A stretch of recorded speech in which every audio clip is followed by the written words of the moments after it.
Hi everybody, Dr. Olivia Joseph here to talk about hair loss, mainly in women, root causes, and also a lot of myths that are out there.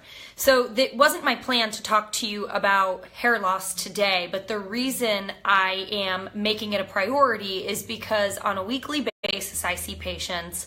On a weekly basis I read your guys' comments, questions on Facebook, as well as own emails that I get from patients of mine, and hair loss is a very common frustration. So I wanted to talk to you about some root causes of hair loss, and I wanted to talk to you about some myths in dealing with hair loss. So the most obvious thing is thyroid, right?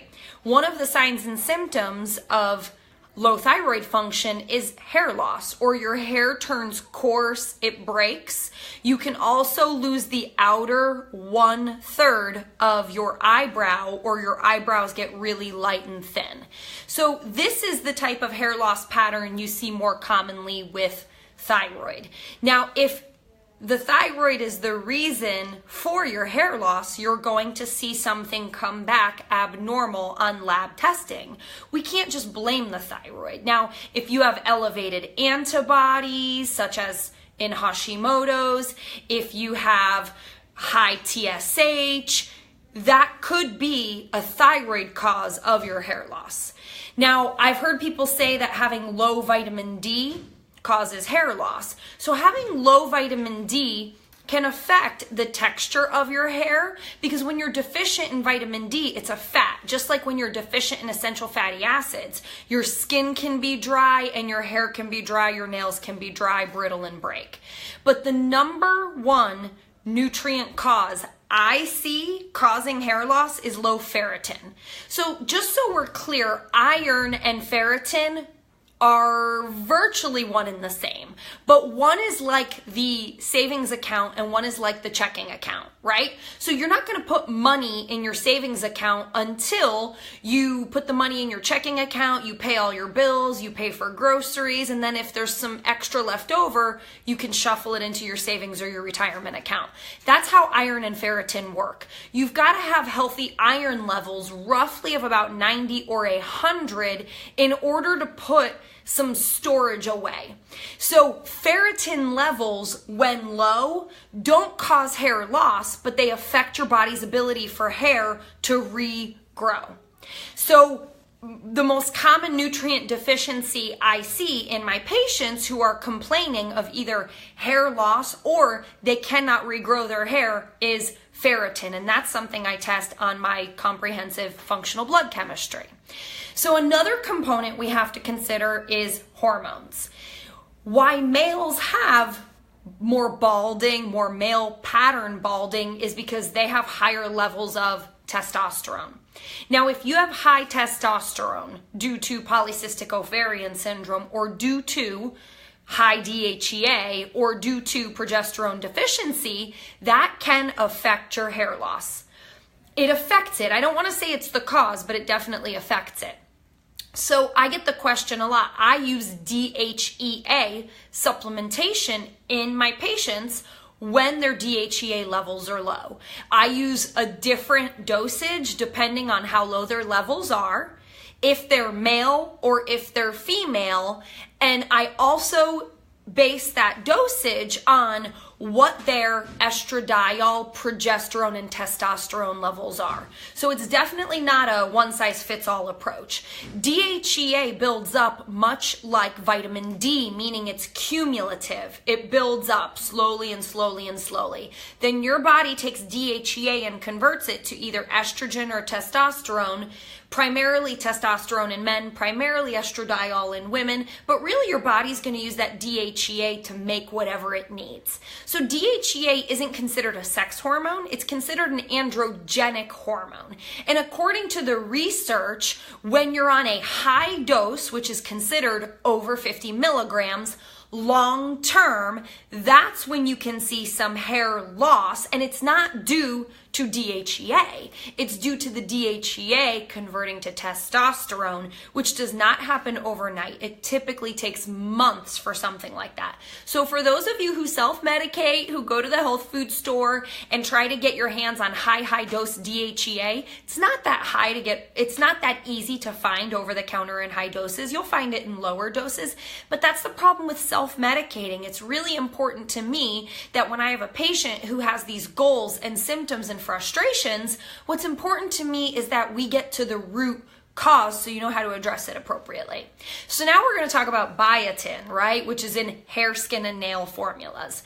The interesting thing about biotin is you can check blood biotin levels, and I have rarely seen these to be low or deficient versus a ferritin deficiency or a vitamin D deficiency or high TSH, high thyroid antibodies. That I see way more frequently than I see low biotin levels. So what do? We go and we buy over-the-counter hair, skin, and nails formulas, and the primary ingredient in there is biotin.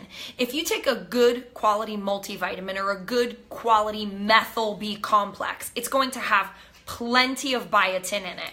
But the FDA recently issued a warning to physicians about biotin toxicity. And I find this really interesting that they didn't issue this warning to health food stores, Walgreens, CVS, GNC, and have it posted there, because most people who take biotin were never, ever put on it by physicians. Most of the physicians only formulas that I use with my patients are not biotin or hair, skin, and nails formulas. So they issued this warning to physicians, but yet physicians rarely, if ever, use biotin in their patients. Why? Because it's so rare that you see a biotin deficiency. So I am more than happy to answer any questions that you have. Some great ways to boost your essential fatty acids and healthy fats, which helps hair, skin, and nails, is eating healthy nuts like Brazil nuts. Brazil nuts are loaded with selenium, which is very good for thyroid function. If you do not have Hashimoto's, using salts that are rich in iodine, such as pink Himalayan sea salt, is a phenomenal way to get some additional nutrients. Eating healthy fats like salmon, avocado, coconut oil, extra virgin olive oil, these essential fatty acids will keep your skin, your hair, your nails less dry, especially this time of year. Now, just so we're clear, you really can't get enough vitamin D in your diet, because vitamin D is not intended to be gotten from diet. Your body is meant to make it. And 20 years ago, we didn't have sunscreen and we didn't have as many technological advances as we currently have. So people spent a lot more time outdoors. Now, I don't care where you live, I see vitamin deficiency in all different parts of the country. And even when you have a beautiful sunny day, if you're too far from the sun, you cannot make vitamin D efficiently. Not only that, when you have higher levels of inflammation, your body cannot build up and absorb healthy amounts of vitamin D, because your body uses that vitamin D to deflame some of the inflammation that's out there in your body. So it's very important to have your vitamin D levels checked. And what I want you to understand is the normal ranges are 30 to 100. That's ridiculous. Functional ranges for vitamin D are in the 50s and in the 60s. Ferritin may be in the normal range, but if you have an issue with hair loss or the regrowth of hair, you need those ferritin levels to be about 60. Check things like thyroid, not just TSH, your T3, your T4, your reverse T3, your free T3, as well as thyroid antibodies. And it's not enough to just look at TPO or thyroid perioxidase. You also have to look at thyroglobulin or antithyroglobulin. I see this happen a lot where people say, oh, I don't have Hashimoto's. I review their blood work and I see they only had a TPO test. But really what it turns out was their thyroglobulin was elevated, which is still Hashimoto's. So this is actually true in my case. One of my next videos is going to be Confessions of Hashimoto's, and what I'm going to be sharing with you is my own personal journey and experience. I have had iron deficiency several times in my life, so I know exactly what that feels like, what that looks like for me. Most recently, I thought I've got to be iron deficient, anemic again. So I started supplementing because I was putting off having blood work done and I wasn't starting to feel better. So I went and had my blood work done and I look at my ferritin levels and my iron levels. They were perfect. So I'm like, one thing I didn't expect to see was I had elevated thyroid antibodies, and it was not TPO, it was thyroglobulin. Now, that shouldn't come as a surprise because my dad, not my mom, my dad has thyroid disease. So there's definitely a genetic component when it comes to Hashimoto's, not so much when it comes to hypothyroidism. There are many components, guys. Toxicity, deficiency, hormones. These are all issues with hair loss and hair regrowth, and it's probably the most frustrating thing with my patients, and also frustrating for me because at the end of the day, I'm trying to identify their root cause issues versus just throw them on a hair, skin, and nails formula that contains biotin. And I'm not saying biotin's bad. It's not toxic. It's water-soluble B vitamin. But rarely are we biotin deficient. What we have to find out is what are some real root causes and deficiencies in making our hair fall out and keeping it from growing back. So thank you always for your questions, your comments. Stay tuned. My next couple videos are going to be about circling back to Hashimoto's as well as circling back. I've gotten a lot of questions from you about what supplements I take. I will be public and posting you what I personally take, also what I give my children.